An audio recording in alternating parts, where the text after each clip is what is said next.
अंशुल अभिजीत जी, आप बहुत अच्छी तरह जानते हैं, बुलेटिन आता है, बुलेटिन के अंदर पूरा एजेंडा आता है। वो बुलेटिन का एजेंडा आ चुका है, 2 दिनों का एजेंडा सबके सामने है। बिल्कुल ठीक कहा राकेश जी ने, और राकेश जी ने बताया कि हम 1947 में गुलाम से आजाद तो हो गए, लेकिन हमारे दिमागों की गुलामी चलती रही। और नई संसद उसी का प्रतीक थी, लेकिन आज जो पुरानी संसद इसी का प्रतीक थी, और आज जो नई संसद है वो हम विचारों से आजाद हो चुके हैं, ये बताता है। बड़ी बात कही है अंशुल जी, क्या जवाब देंगे इसका?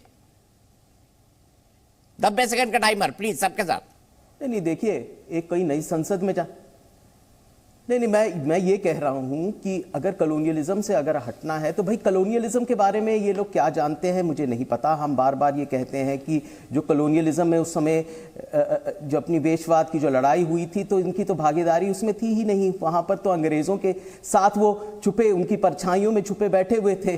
तो उससे क्या उनका ये मेल मिलाव है ये तो अच्छी तरह सब लोग जानते हैं, लेकिन उसके बारे में ज्यादा तवज्जो नहीं दूंगा। मैं कहूंगा कि अगर एक नई बिल्डिंग में जा रहे हैं बड़ी ठीक बात है, अच्छा है, और पुरानी यादों को एक साझा करना और फिर एक तरह से यादों के सफर में जाना, 75 साल के सफर में जाना। इस बार प्रधानमंत्री का जो भाषण था मैं ये जरूर कहूंगा कि मुख्तलिफ था।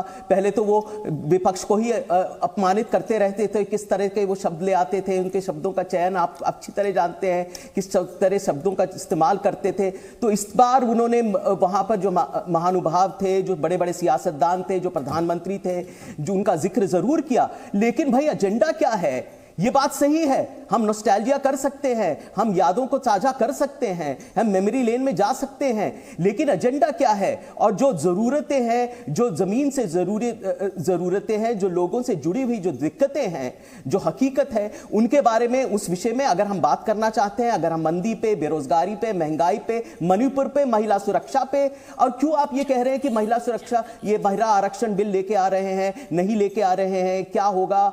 ये ऐसी इस तरह का स्पेकुलेशन की जरूरत क्या है? क्यों नहीं साझा करते? क्यों नहीं बताते कि कार्यसूची है क्या? ठीक ठीक बताए ना। और विशेष सत्र में विशेष बात ऐसी है क्या? प्रधानमंत्री ने एक बात जरूर कही कि ये निर्णायक, यहां पर ऐतिहासिक निर्णय लिए जाएंगे, फैसले लिए जाएंगे। तो वो कौन से वो फैसले हैं? वो कार्यसूची में तो आए नहीं कि ऐसे निर्णायक फैसले कौन से, क्यों नहीं हमें बताते हैं? भाई ये गुप्तता कैसी, ये राजदारी कैसी, यही तो हम पूछना चाहते हैं। ठीक है, प्रोफेसर राकेश सिन्हा बीजेपी से मेरे साथ जुड़े हुए हैं, अंशुल अभिजीत कांग्रेस से मेरे साथ जुड़े हुए हैं, प्रदीप भाटी समाजवादी पार्टी से जुड़े हुए हैं, और राजेश भट्ट मेरे साथ जुड़े हुए हैं लोक जनशक्ति पार्टी रामविलास से। मैं सीधे राकेश सिन्हा जी के पास जाऊंगा। राकेश जी, अंशुल जी ने जो बातें कही आपने सुना, अब जानकारी सामने नहीं आएगी क्योंकि कैबिनेट की कोई ब्रीफिंग नहीं है। अब जो भी पता लगेगा संसद में सप्लीमेंट्री जो लिस्ट होगा, सप्लीमेंट्री वर्क जो है पार्लियामेंट का लिस्ट होगा, उसके अंदर ही आएगा, क्योंकि अभी तो कोई बड़ी बात, मतलब जितनी भी चीजें हैं वो सब चर्चा में है। आप कैसे देखते हैं इन पूरे डेवलपमेंट्स को, और आपको क्यों लगता है कुछ बड़ा होने वाला है?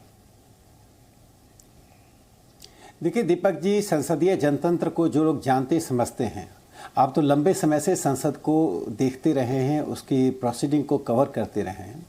जब संसद का सदन का सत्र चलता है, उस दौरान कोई भी महत्वपूर्ण घोषणा या कोई भी घोषणा सदन से बाहर नहीं होती है, न मीडिया में, न बाहर पब्लिक में, न पब्लिक मीटिंग में।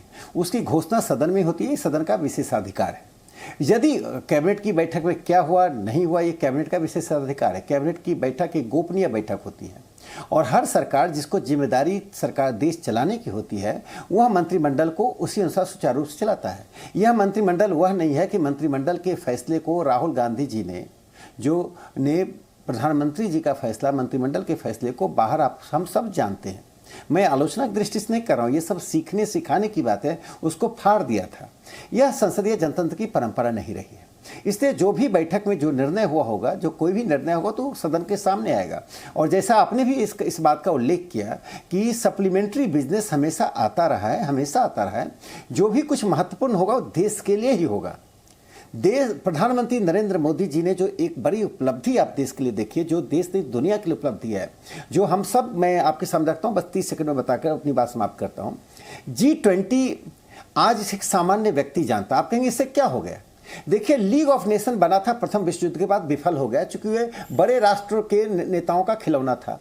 द्वितीय विश्व युद्ध के बाद यूनाइटेड नेशन बना, यूएनओ जिसको कहते हैं, संयुक्त राष्ट्र कहते हैं, वह पॉलिसी मेकर तक सीमित रह गया, इसलिए उसकी सफलता उतनी अधिक नहीं हो रही जितनी होनी चाहिए। ठीक है। अब प्रधानमंत्री नरेंद्र मोदी जी का पहली बार हस्तक्षेप है कि अंतर्राष्ट्रीय संस्थाओं का डेमोक्रेटाइजेशन करके पीपल से जोड़ दिया है, लोगों से जोड़ दिया है।